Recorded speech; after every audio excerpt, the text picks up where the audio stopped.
Sometimes கூகுளில் நீங்கள் ஏதோ ஒன்றை பற்றி ஒரு பர்டிகுலர் சைட்லேருந்து மட்டும் தேட விரும்பலாம். அதாவது கிரிக்கெட் பற்றின ஆயிரக்கணக்கான வெப்சைட்ஸ் இருக்குது. அதாவது கிரிக்கெட்டை பற்றி ஆயிரக்கணக்கான வெப்சைட் இருந்தாலும் இந்த வெப்சைட் இருக்குது பாருங்கள், ESPN கிரிக்இன்ஃபோ. இந்த வெப்சைட்டில் கிரிக்கெட் பற்றி ரொம்ப லேட்டஸ்டான நியூஸ், ரொம்ப பக்காவான நியூஸ் நிறைய இருக்கும். ஓகேங்களா? ஸோ இப்போ நான் வந்து சச்சின் பற்றி தேட விரும்புகிறேன். ஆனால் எனக்கு மற்ற சைட்டில் இருந்தாலும் சச்சின் பற்றி என்ன போட்டிருக்கான்னு தேவையில்லை. எனக்கு ESPN cricinfo.comல மட்டும் சச்சினை பற்றி என்னென்ன நியூஸ் வந்திருக்கு, சச்சினை பற்றி என்னென்ன போட்டிருக்காங்கன்னு தெரியணும்.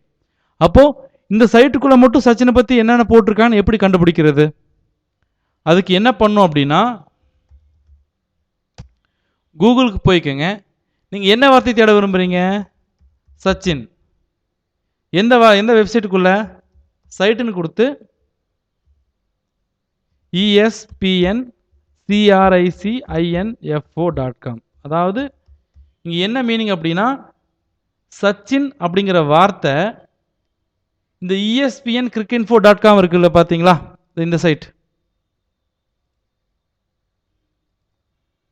சச்சின்கிற வார்த்தை இந்த சைட்டுக்குள்ள ESPN cricinfo.comக்குள்ள எங்கெங்கே இருக்குன்னு தேடி கண்டுபிடிச்சி கொடுன்னு சொல்கிறோம்.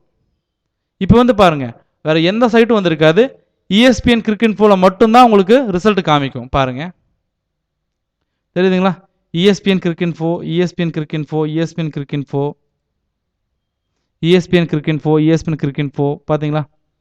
ஸோ ஏன்னா நம்ம வந்து இந்த சைட்டுக்குள்ளே மட்டும்தான் தேடி இருக்கோம். இங்கே வந்து பாருங்கள், ஓப்பன் பண்ணி பாருங்கள்.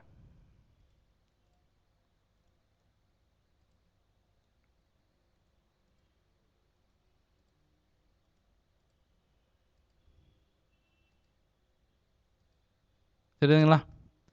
எல்லாமே ஒரே சைட்டு தான்.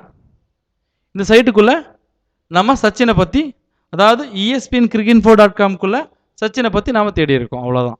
ஓகேங்களா?